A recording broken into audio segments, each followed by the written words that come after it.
kulanti habboon dhegaystayaal daawadayaal halkaad nagala socotaan waa Faytin Media waxaa caawa khadka taleefanka groupka spaceka noogu jira aqoon-yahanada kala ah Kayse Maxamuud Xaaji Cali oo isagu ku sugan Buuhoodle iyo Axmed Maxamed Cali Qodax Raadsato oo dalka Mareykanka ku sugan waa idin salaamayaa marka hore Kayse iyo Axmed sidaynu wada ognahayna dhawaanahan waxaa hadalhaynta socotay ilaa tan iyo markii lagu dhawaaqay Khaatumo SSC maamul goboleedka SSC Khaatumo oo wada gobol Mudug ayaa raaci karta gobolka Sool mise Sanaag labada gobol ayaa dood aan doonana inaan labada aqoon-yahan hormarino bal su'aalna aan ka weydiiyo waxaana ku hormarayaa Axmed Maxamed Cali Qodax Raadsato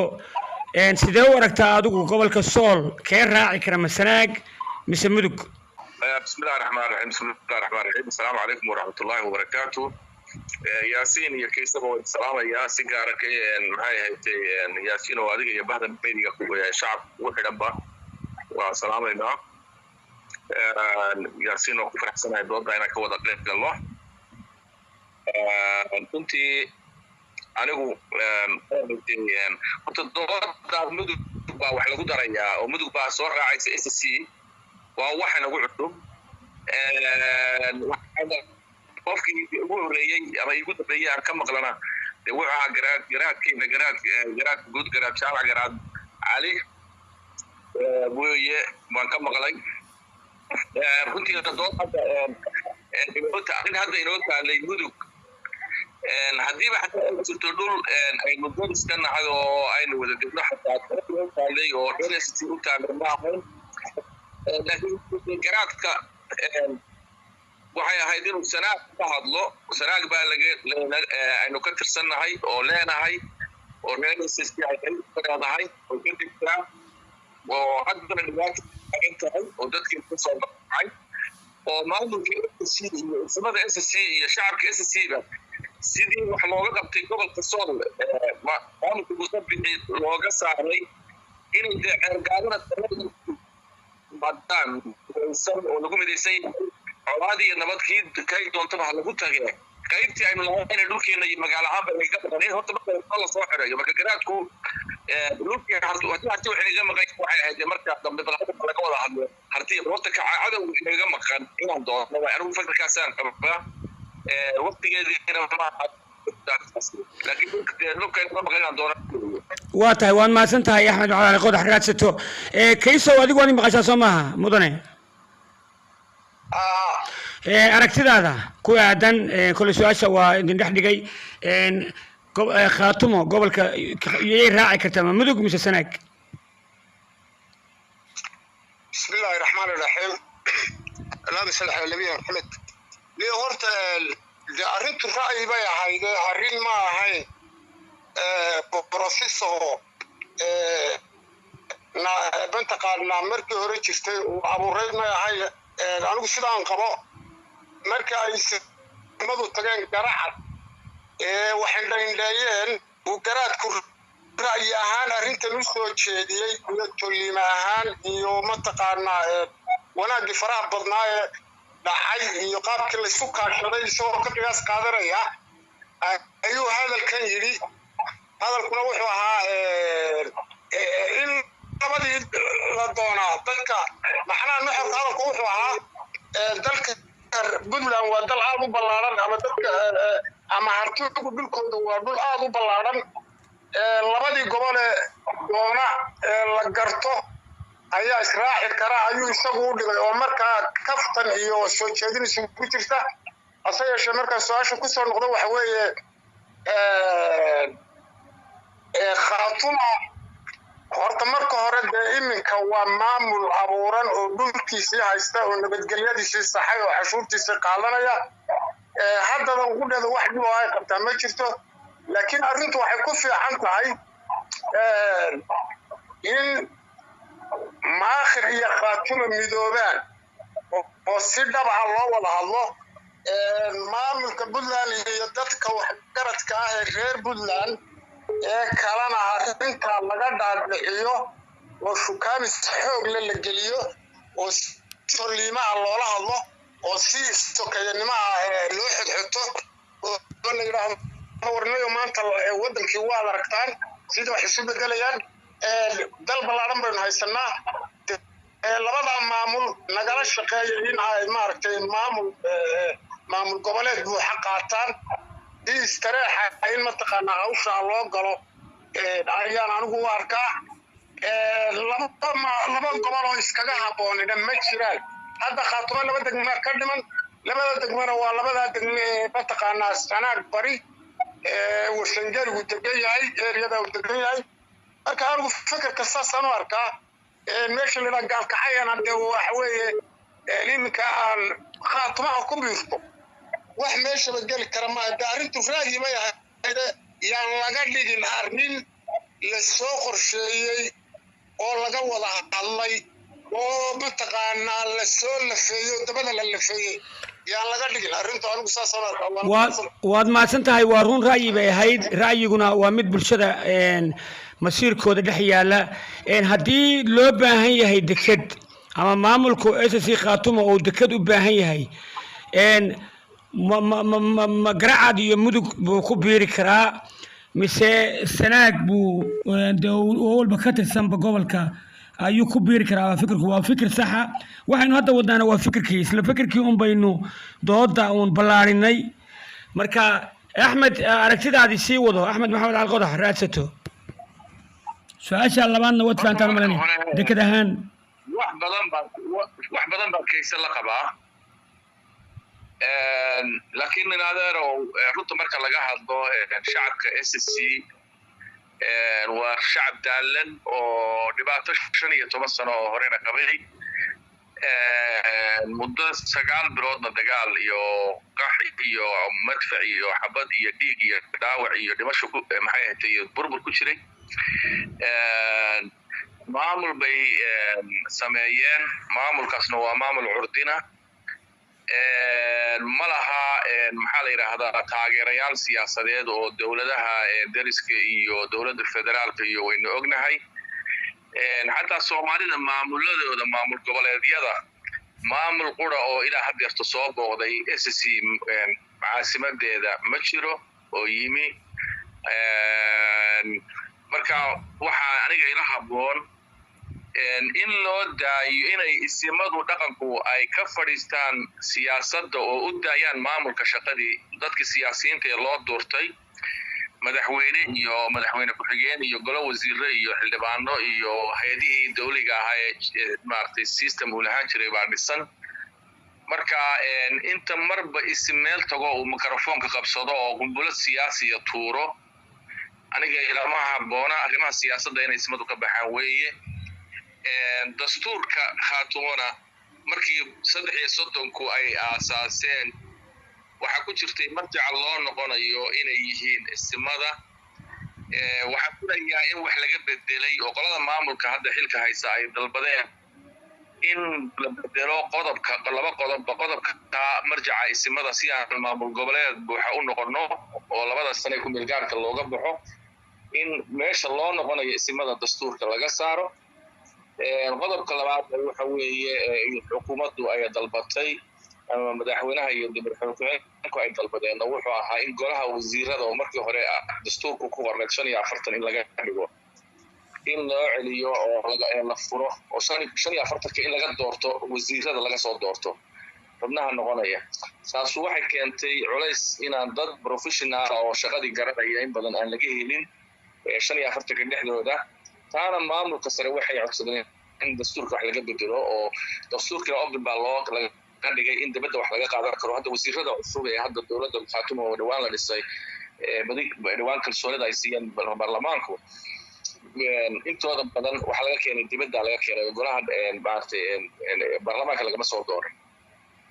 runtii rag wasiiro oo aqoon leh oo qualified ah oo ganacsi khibrad leh baa lagu soo daray oo maxay tahay runtii wax ka bedeli kara hadda sida wax u socdeen markii hore taas waa qodobka labaad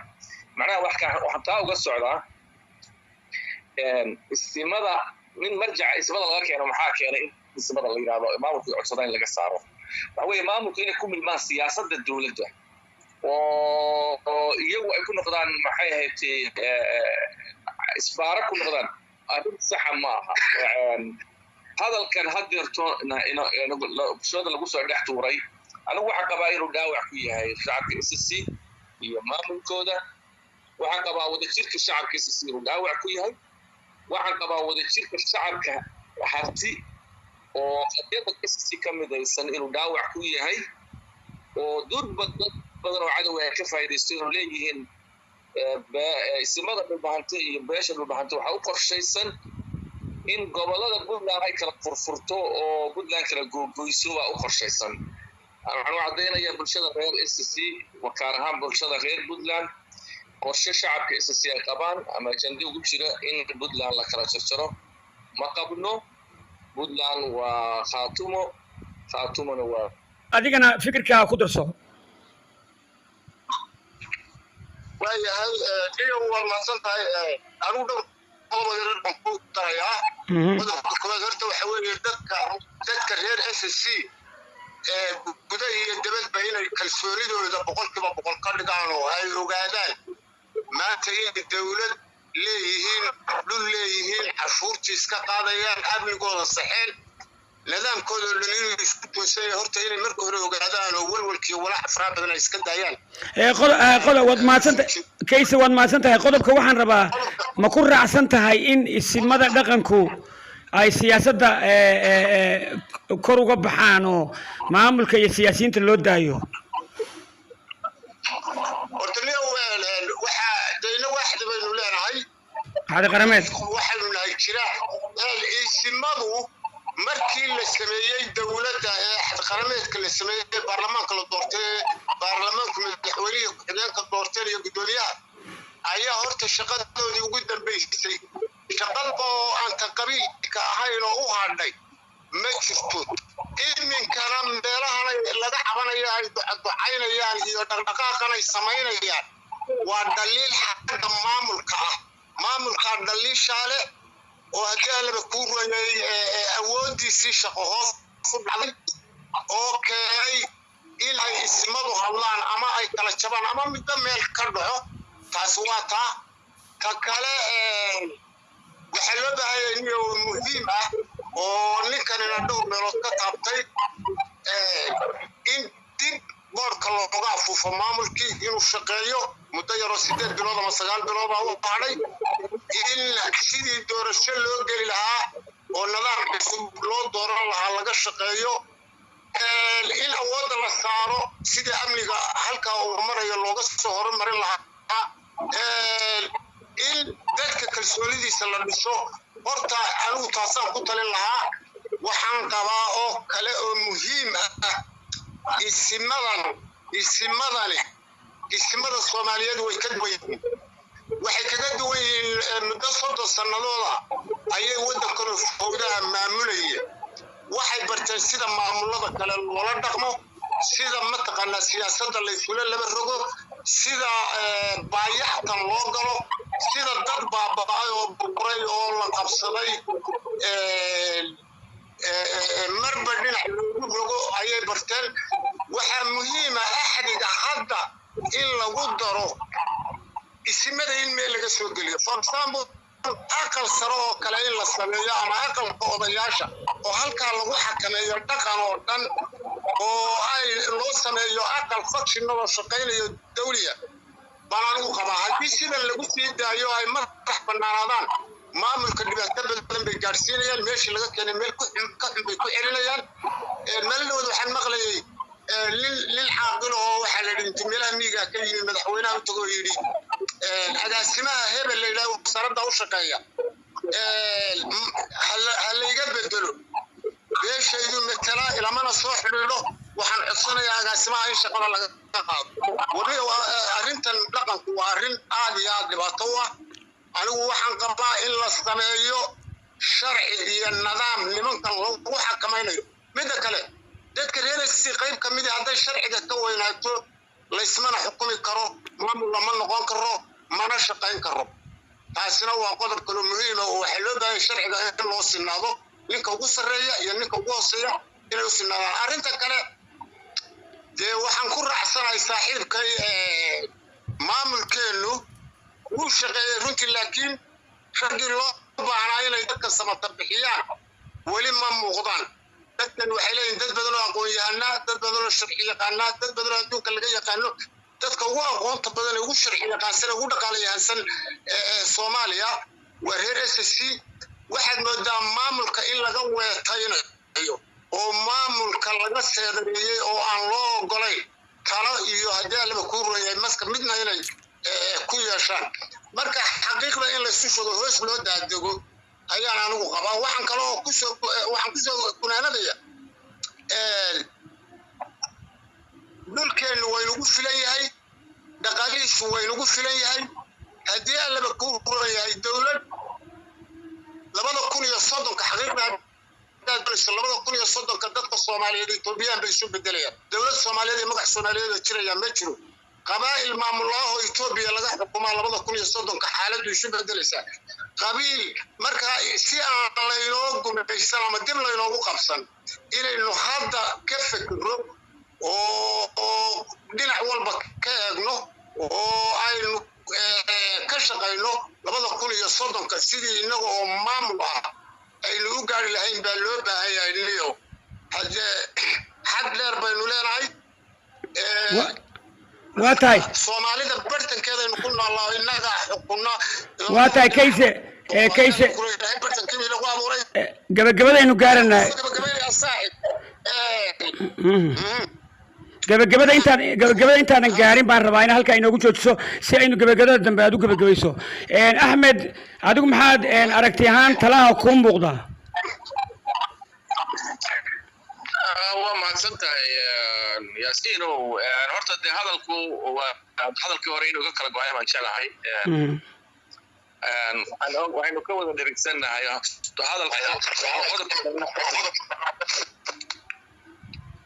wado inaynu ka tagno dooda ku saabsan tahayna ma fiicna dooda waxaa ku saabsaneed Puntland iyo dhulkeeda ama mudug in SSC lagu soo daro iyo sanaag horta sanaag dooda waxa inay soo gashaba maaha sanaag waa dhul aynu leenahay iyo magaalo aynu leenahay haddana shir baa ka socda arrintaas dhibaatada ergaabo ka dhacday lagaga arrisanayo magaalada Fuqufuliye ee Garan Cabdullaahi Garaad Saleemaan gobol uu dhigay oo isugu yeedhay dhaqanka iyo waxgaradka iyo SSC iyo ciidamada iyo beelaha hartiga oo ugu yeedhay oo in laga wada qayb galo oo laga wada qayb qaato ay tahay oo nabad iyo colaad batii maartay wixii dadku ka tirsadaan gobolka sanaag dhibaata ka jirta oo 30% waaray dadkii daarood ee gaba deganaa marka taas inaga shaqadeena wada hawl noo taalo oo maamulka SSC waa ka kooban yahay waa 3 xarafkii SSC sanaag waa maqan yahay sanaag waa dhinacna waa la leeyahay oo de beelaha marka laga reebo SNM ku baabtirsada dhinacooda marka laga reebo de beesha warsangeli oo inala leh dhulku iyo dowladashada iyo dhulku inaga dhaxeeyo in SSC ahaan ama maamul ahaan wax la iskaga ogaado reer baakhir oo laga wada hadlo sida uu kaysaba qabo waa qaba taasina in loo jeesto laga shaqeeyo bay ahayd maamul ahaan iyo dhaqan ahaan bay inta ka shaqeeyaan bay ahayd maamulkeena SSC aan dooranay iyo isimaduba inay taamar hore ka shaqeeyaan bay ahayd arrinta mudug iyo garacad laga hadlayo hadda doodeedu soo baxday anigu waa arrintaana waqti badan lagu miloobiyo ma rabo reer mudugna reer Puntland waxay ku tahay arrin inaga qaban inaynu nidhaahno dekeda garacadna in dhulbahanta iyo SSC ay deked keligeed u tahay ma waa iyadana ma qabato inagana ma qabato reer garacadna ma qabato reer Puntlandna ma qabato dekeda kala jiro Boosaaso jirto hooyadii dekadaha ee maxay ahayd Puntland ama harti ama Soomaali baan oran karo marka arrimaha gudaha ee reer Puntland ama shacabka Puntland dhaqankeena iyo isbadeena inay galaan anigu arrinta ma raacsani maxay ahayd in hadda laga hadlo mudug baa dhul inaga jiray lagu soo daro mudugna waa arrimaha gudaha ku saabsan Puntland waxaan u leeyahay marka ismadu inay ka fadhiistaan siyaasad oo wixii tala qabiil ay ka hadlaan markii loo baahdo laakiin arrimaha siyaasadda ay faraha gelinayaan iyagu ka doodayaan oo mikrofoonka u qaadanayaan inay daayaan oo loo daayo maamulka shaqadiisa haddii maamulku shaqada ku fashilmo hadhow waxay ku doonta ka dhiganayaan cilad ka dhiganayaan dee isimada waxaan dhibaatadan haystaa waa isimada wayna yidhaahdaan hadda nimanka mas-uuliyiinta marka lala hadlo meelaha la isku arko ama telefoona lagula hadlo inay yidhahdaan yani waxaan ka dhaqaaqi laanahay isimadana dee iyagu ku dhow inay eedda ma wada lahay inay iskala eed reebaan oo dee ay iyaguna iska rogaan eedda iska rogaan oo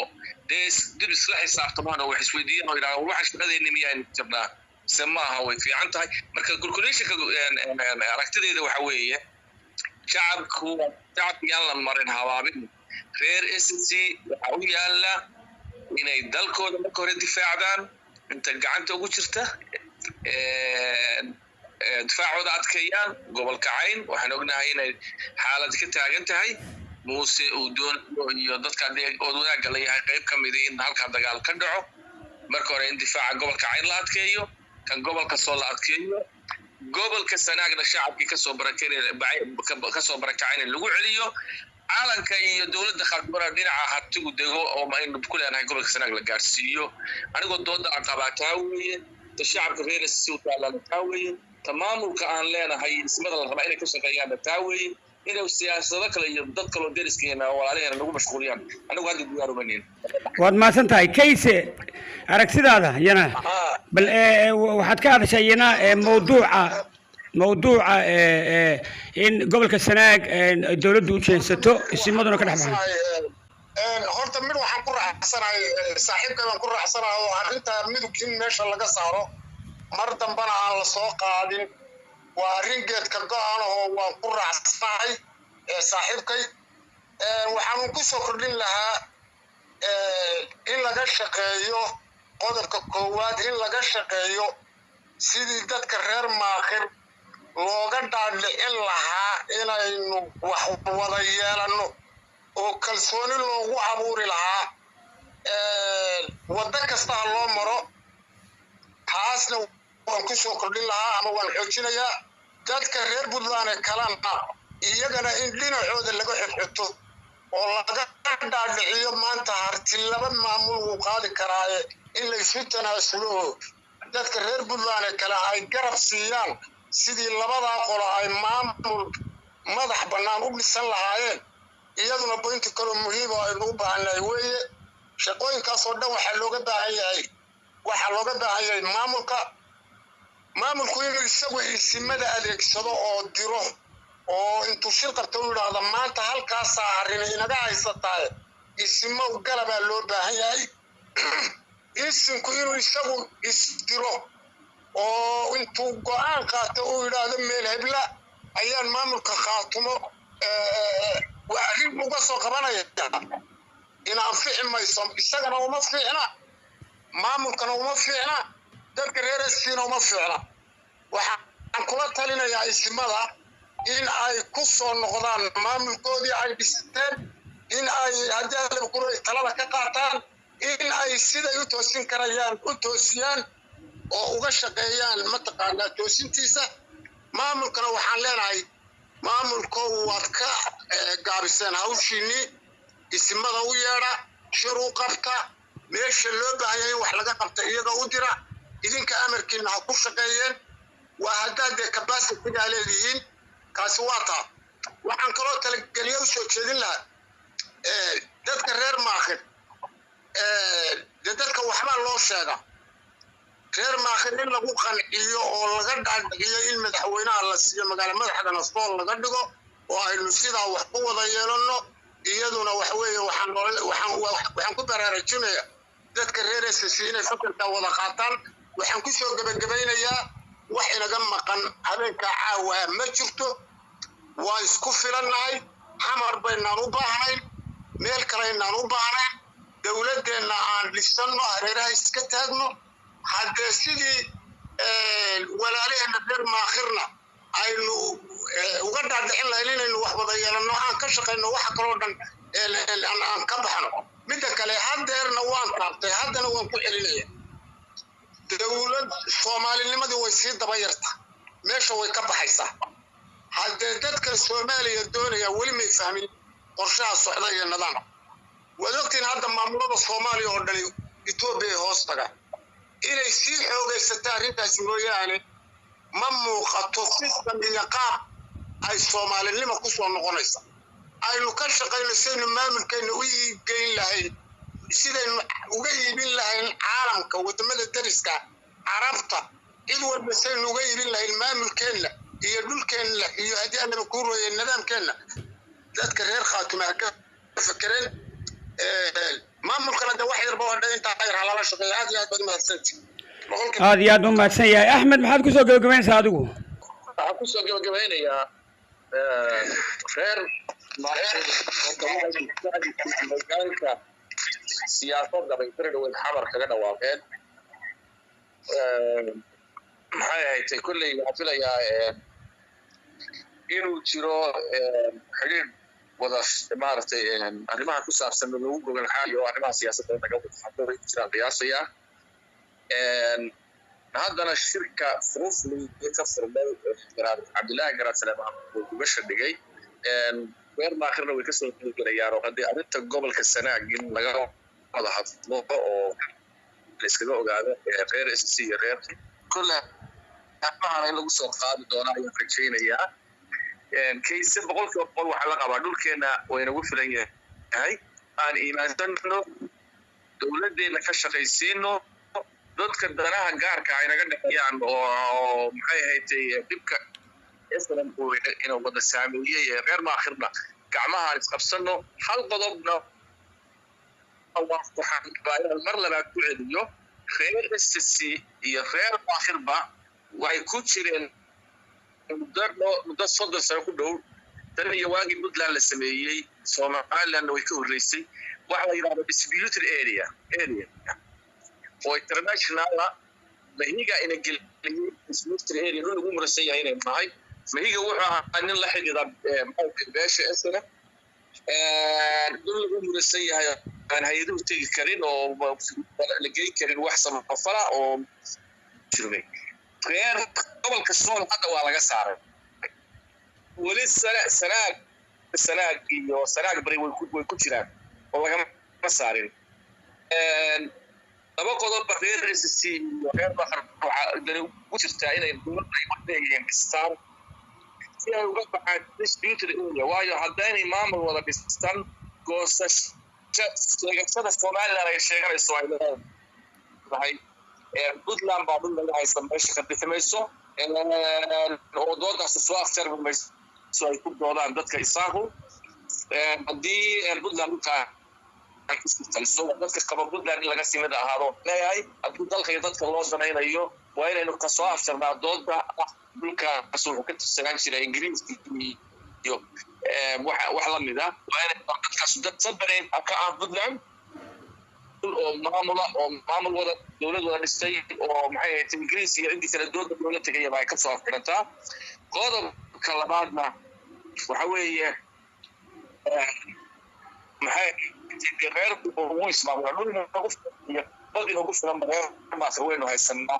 arrintan shacabka reer maasir waa u dhintay laakiin hoggaanka siyaasadeed iyo hoggaanka Khaatumo in arrinta ugu balxaad intaas aan soo gabagabeyn lahaa dooda waa la qabaa dhulka laga soo jaraya absolute dood meesha taalay ma ahay shacabka hanti walaha iyo noo soo gudbay laga qabato inaanu dhaqaano inaynu waxa inaynu marti dad inaga ku fikiraan maxay tahay waxa fiican intaas ku soo roon aad iyo aad bay mahadsan yihiin kuwaasna waxay ahaayeen aqoon-yahano ka soo jeeda gobolada